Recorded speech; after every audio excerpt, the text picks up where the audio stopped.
हुए जवानों के शत विशत अधजले शरीर के टुकड़े, रेत के टीलों से ऊपर जाती लाशों के ढेर और कश्मीर की खून से सनी लाल रंग की सड़कों के दृश्य सामने आते हैं।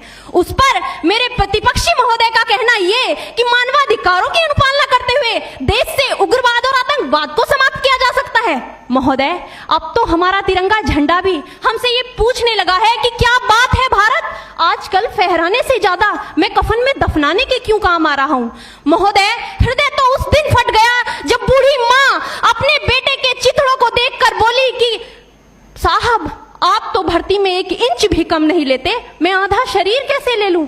महोदय, आज इन मानवाधिकारों के कारण इन आतंकियों के बंगलों की आकाओं की नाकफनी हंसती है और शहीद हुए हमारे जवानों के आंगन की तुलसी रोती है। जब एक शहीद हुए जवान की विधवा की वेदना चीख चीख कर ये कहती है कि प्यार भी भरपूर गया, मांग का सिंदूर गया, नन्हे नौनिहालों की लंगोटियां चली गई, छोटी छोटी बेटियों की चोटियां चली गई और आपके लिए तो एक आदमी मरा है साहब, मेरे घर की तो रोटियां ही चली गई।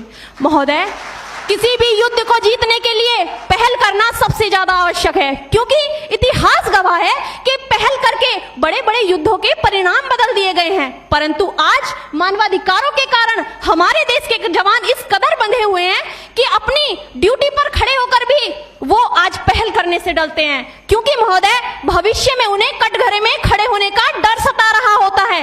वो ये जानते हैं कि चाहे एक उग्रवादी की राइफल से निकलने वाली गोली को ये तय करना पड़े या ना पड़े कि वो किसे लगेगी, लेकिन हमारी राइफल से निकलने वाली हर गोली को ये निर्णय लेना पड़ता है कि चाहे वो किसी निर्दोष को लगे, दोषी को लगे या ना लगे, परंतु किसी निर्दोष को नहीं लगनी चाहिए। यदि ऐसा हुआ तो ना तो ये समाज हमें छोड़ेगा, ना ही तिल का ताड़ बनाने वाली ये मीडिया हमें छोड़ेगी। और महोदय, मानवाधिकार के तले किसी जवान को दबाकर युद्ध के मैदान में छोड़ देना कोई वीरता नहीं, एक आत्महत्या है। क्योंकि महोदय, फूल को श्रृंगार दो ये मुमकिन नहीं और एक वीर को झनकार दो ये मुमकिन नहीं। जो हाथ बांध दे सेना के, ऐसे मानवाधिकार का पालन संभव नहीं। महोदय, आज सत्यनिष्ठा के मार्ग पर चलते हुए भी हमारे देश का जवान इन आतंकवादियों, इन पत्थरबाजों से डरता है, क्योंकि वो जानता है कि उसकी राइफल से निकलने वाली गोली अगर टारगेट को हिट नहीं भी करेगी तो भी 400 मीटर तक जाएगी, और यदि इस बीच वो किसी निर्दोष को लग गई तो महोदय हमें अपनी नौकरी से हाथ तक धोना पड़ सकता है। और महोदय, अपनी नौकरी को बचाने की खातिर एक जवान आज ये सोचता है कि चाहे सांप मरे या ना मरे, परंतु लाठी नहीं टूटनी चाहिए, क्योंकि आज हमारे देश के हालात कुछ ऐसे हो गए हैं कि चिरागों को हवाओं में उछाला जा रहा है, हवाओं पर भी रोब डाला जा रहा है। अरे हम ही तो बुनियाद है आंतरिक सुरक्षा की, और आज हमें ही नौकरी से निकाला जा रहा है। महोदय, जब पुलवामा में 44 जवान शहीद हुए, छत्तीसगढ़ में 76 जवान शहीद हुए, तो कोई भी मानवाधिकार की दुहाई देने वाला हमारे पक्ष में आकर खड़ा नहीं हुआ। परंतु जब जेएनयू विश्वविद्यालय में एक देशद्रोही के द्वारा भारत तेरे टुकड़े होंगे, अफजल हम शर्मिंदा हैं जैसे देशद्रोही नारे लगते हैं, तो सारे मानवाधिकार के ज्ञाता आकर उसके पक्ष में खड़े हो जाते हैं। तभी तो क्या कहा था उस देशद्रोही ने कि तुम एक अफजल को मारोगे हर घर से अफजल निकलेगा। तो मैं भारत की बेटी अपनी भारतीय सेना की तरफ से आज ये ऐलान करती हूँ कि उस घर में घुसकर मारेंगे जिस घर से अफजल निकलेगा, वो कोख नहीं पलने देंगे जिस कोख से अफजल निकलेगा।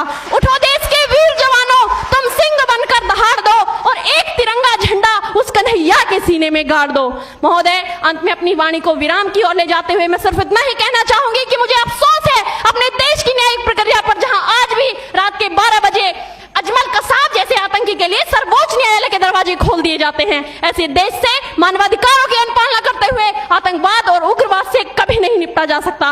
मानवाधिकार के नाम की दुहाइयां देने वालों, सीमा पर लड़ा नहीं जाता चरखों से शोलों के आगे, रामायण पढ़ी नहीं जाती सीमा पर गोलों के आगे। धरती के घोर कुहासे को एक सूरज ही हर सकता है, क्योंकि एटम बम से रक्षा केवल एटम बम ही कर सकता है। जय हिंद, जय भारत।